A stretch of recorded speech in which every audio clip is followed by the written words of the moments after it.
Suggestion bataille honorable laa bëgg ñu des mais pour parler si wàllum budget économie gis neen benn rapport boo xam ne y a de cela 3 semaines département d'État américain def na ko rek jëmale ko si pays d'Afrique yi nga xam ne ñoo féetoo si UEMOA mu tànn ci ay pays yoo xam ne ku mel ni Côte d'Ivoire yi nga xam ne mooy Togo ak Guinée sax ak yi nga xam ne mooy Somalie bokk si pays yoo xam ne dañoo respecter rek strict minimalisme par rapport ak bonne gestion si seen budget Sénégal ñu gis ne à chaque fois rek yéen ñi député ngeen féetoo foofu lee si assemblée nationale da ngeen amal ay vote du budget ñu gis ne aussi avant Covid bi dañ doon glorifier par rapport ak suñu économie bi mun nañoo wax ne nu mu baaxee mais dañu mel ni comme rapport d'état bi dafa ne Sénégal amul benn jéego boo xam ne rek def na ko par rapport ak gestion bonne budget te ñu gis ne Sénégal il y a de cela moins de 15 jours amal na benn eurobond de 7000 milliards de francs CFA boo xam ne dañ ko jox xobet il y a de cela 2 ans aussi demoon neen foofu les clubs de Paris gis nga président Macky Sall ak ñoom ñu loon applaudissé par rapport à ça tey jii rapport d'état bi fii fësal ne Sénégal amul benn gestion bu mu def bu baax par rapport à ça donc qu'est-ce que justifie cela yéen ñi nga xam ne ay député ngeen nga xam ne da ngeen di saytu taxawaayu réew mi fii. affaire bi boo ko seetee ba si biir soxlawul nekk député pour xam ne li ñuy wax ñoom ak réalité bi nit ñi du dund bokkul. ndax ku yeewu ci sa biir kër ku nekk bu kilo ceeb wala dëwlin wala yàpp yombee xam nga ko bu sa dund yombee xam nga ko boo nekkee ci tartar ak jafe-jafe koo xamee ne at wu nekk day gën a yokk weer wu nekk muy gën a diis ci yow aussi xam nga ko parce que indicateur économique yi gën a am solo mooy yëg-yëg bi ci doomu aadama di am moom mi nekk ci biir réew mi nekk consommateur di jaay ak di jënd et je pense que de ce point de vue là kuy sénégalais te waxal yàlla xam nga ni dëkk bi dafa gën a metti dafa gën a tar dafa gën a diis jëm ci wajur yi jëm ci njaboot gi du liggéey booy gis du faju bu wér bu fi am nu njàng mu dal moo xamee ak de qualité bu fi am du sécurité sax boo xamee ne nit ñi mën na ko am surtout nag boo jëlee lépp nga ëmb ko ci environnement conflictuel boo xamee ni la koy sooke yëpp lay taay bi di soubassement bi yëpp mooy ay jëf yoo xamee ni méngoowul ak suñuy constitution méngoowul ak yelleefi doomu aadama ay nit di xëy tout le temps di ko samp jëm ci seeni ay nawle pour bund xataal leen pour fitnaal leen jëlal loi bi nga xam ne moo fi mujj génn jëm ci wàllu xeexum terrorisme bi nga jël loi bi nga xam ne barki démb la ñëw ci assemblée nationale jëm ci code électoral bi boo gënee sore nga jël parrainage bi nga xamee ni kon da ngay am problème maintenant une analyse économique réelle boo xoolee ni presque 10 ans mi ngi bëgg a jot depuis bi fi Macky Sall nekkee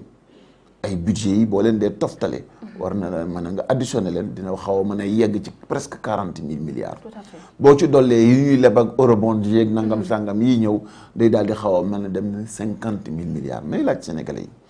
yi yaakaaru leen ni bu ñu amee président bu mat bu mën liggéey bu xarañ bu jotee 50 000 milliards ci loxoom ci diiru fukki at. kookee normalement boo génnee ci sa buntu kër war nga gis njeexitu 50 000 milliards yooyu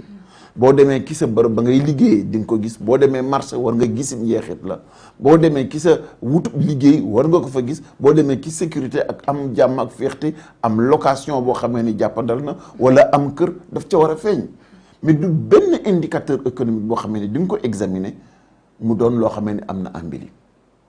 dooni ci wàllu transport la parce que malgré li ñuy wax autopont yeeg yooyu tey circulation ci Ndakaaru la gën a tiis gën a métti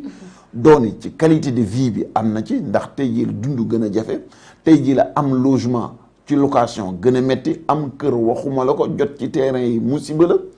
tey jii la gën a jafe ci am liggéey tey jii la chômeur yi gën a bare tey jii la précarité gën a bare tey jii la insécurité gën a bare ci réew mi doo gis benn indicateur boo xamee ne sénégalais bi ci boppam ci dund boppam mën na ko nat xam ne fii la réew mi tolloon démb tey toll na fu ko gën a am solo amul par conséquent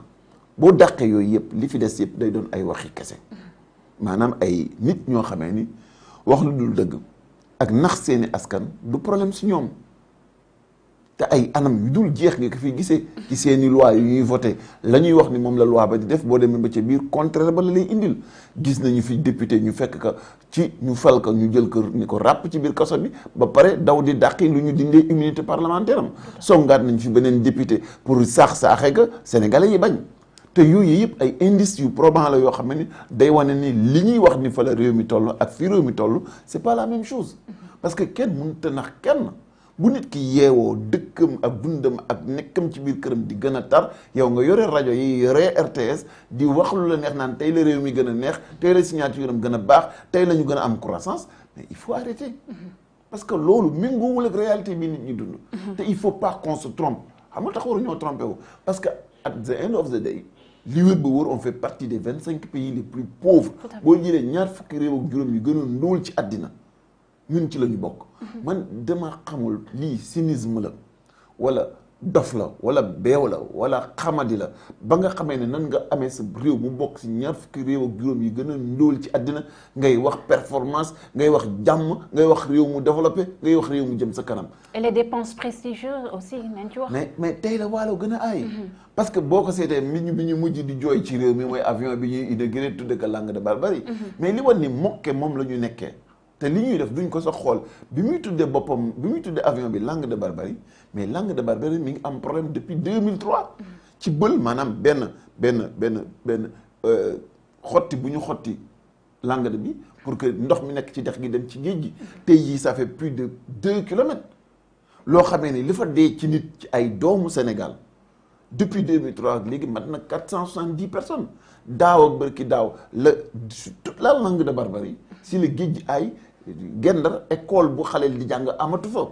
ay centaines yi kër moo fa yàqu te lañ fa indi comme mesure couvrirul problème bi parce que ce n'est rien par rapport ak affaire bi te boo nattee coût globalu avion bi ma ni coût globalu avion bi mu méngoo besoin bi ñu am pour solutionner problème boobu est-ce que loolu xel mën na ko yanu est-ce que nit ñii ñu jiite yaroon nañu ak seen sago parce que nit bu yarook sagoom bu dara amee ci réew moo xam ne wér na ne alal ji ñu dëkk moomuloo ko donnuloo ko lu dul dañ la ko dénk pour que fay farata nga daw defe ko fa farata ni léegi nga 470 cadavres nekk sa kanam nga dem di wuti avion boo xamee ni pour sa confort personnel sa goût de luxe et des appétits de petits bourgeois yoo am et je pense que ce n'est pas sérieux gis nga loolu mooy profondeur problème bi ñu am ci réew mi boo déggee nit ñi di wax àndi seeg xadar parce que li ñu def moom la ñu war mën a teg gor li ñu teg ci ndoddu sénégalais bi moo yanuwul maanaam moo mënul nekk moom la nit ñi attanul réew mi attanu ko parce que même réew yëkk a man te am ko sax defuñu ko. mais honorable je vous coupe pas la parole mais par rapport ak yi nga xam ne yan koy dénoncer mu nekk mun nañu wax ne souffrance population wala sax mal-être population mais yéen yi nga xam ne yéen a fa féetoo si kujje bi wala sax ñi nga xam ne ñoo féetoo si société civile ces questions de l'heure ces questions essentielles yi nga xam ne dafa soxal askan bi à chaque fois du leen ciy dégg wala su leen ciy déggal vous le faites de manière très timide dañuy gis ne carrément fekkee y a des lois yoo xam ne dañ ko war a voter par rapport ak élection yeeg démocratie nga xam ne yéen moom ni ngeen koy waxee di xadar bi ngeen ciy am si bokkut ak li nga xam ne s'il s'agit des questions économiques wala sax suñu ay orientation budget. non d'accord ma ak yow soxna si d'accord ma ak yow parce que d'abord il faut que ñu étager niveau de responsabilité yi xam nga dañoo labaj ay élection nekk président de la république la neex li ñu naqari leen ñëpp ni gannaaw la coow la amee ku nekk ci Sénégal di yooxu ni gannaaw jàmm mu ay jàmm moo gën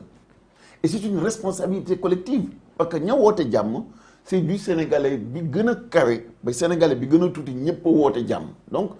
amatuñu lu ñuy wax opposition bi jëm ci loolu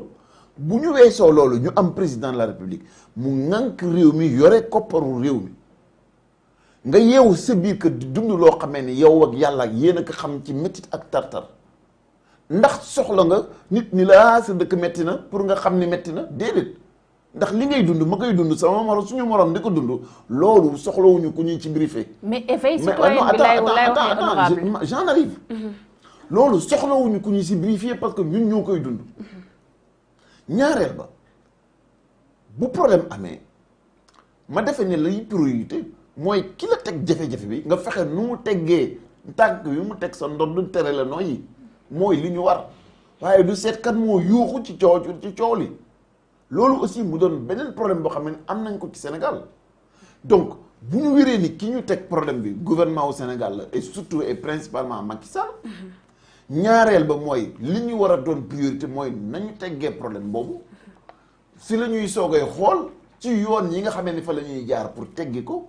lan la ci Masamba def ak lan la ci Mademba def mais en réalité jàpp li ñu soxla mën ak yow tey jii fii ñu toll ci jafe-jafe yaakaaruma ni moos ni war nañu mën a toog di toppatoo kan ci opposition bi mooy nekk di ci wax ci wàllu économie beeg loolu parce que bu ñu fi tollee di ko fa wax bu ëllëgee bu ñu fi dellusee dootu ñu fekk Sénégal ndax ñëpp dinañu dee. kon li ñu war mooy que ni nañu doyloo ñi nga xamee ni comme dëkk bi jafe na ba am fi sa kaddu sañ ko fee wax tar na ndax ñenn ña ñoon yaakaar démb ak bërki démb daw nañu. ñii seeti nañu fu gën a nooy fu ñu làqatu ñii fekki nañu ñi nga xamee ñoo doon teg coono gi ci réew mi ñeneen ñi par dépit ou par découragement toog nañ seen kër mais ñi fi des ñu ngi wax te yéen ay relais yi nga xamee ni ñooy nekk les relais tampons yu dox ci diggante nit ñi politique yi ak askan wi boolekaak li ñuy dund si suñu biir dëkk ak di ko dund si suñu biir kër yëg-yëg googu ak tar googu daf ñu war a doy sëkk pour que ñu commencer ensemble seet yan pexe la ñuy teg pour arrêter jafe-jafe gi. mais pexe yooyu honorable à chaque fois du leen ciy gis ngeen siy def ay propositions concrètes on a comme l'impression que opposition Sénégal wala opposants sénégalais yi ñoom ils sont plus dans la dénonciation. mu mel ni comme amu leen projet de politique bu sérieuse. je ne pense pas loolu nekkul parce que du ma jëlee sama cas. muy bi ma gën a xam. allez-y. xam nga Sénégal yëpp d'accord nañu ni. du ma cuune ci xam-xam bu jëm ci nan la ñuy defaree réew mi. tout à fait. Sénégal yëpp d'accord nañu ni ci échelle locale comme échelle nationale jëf naa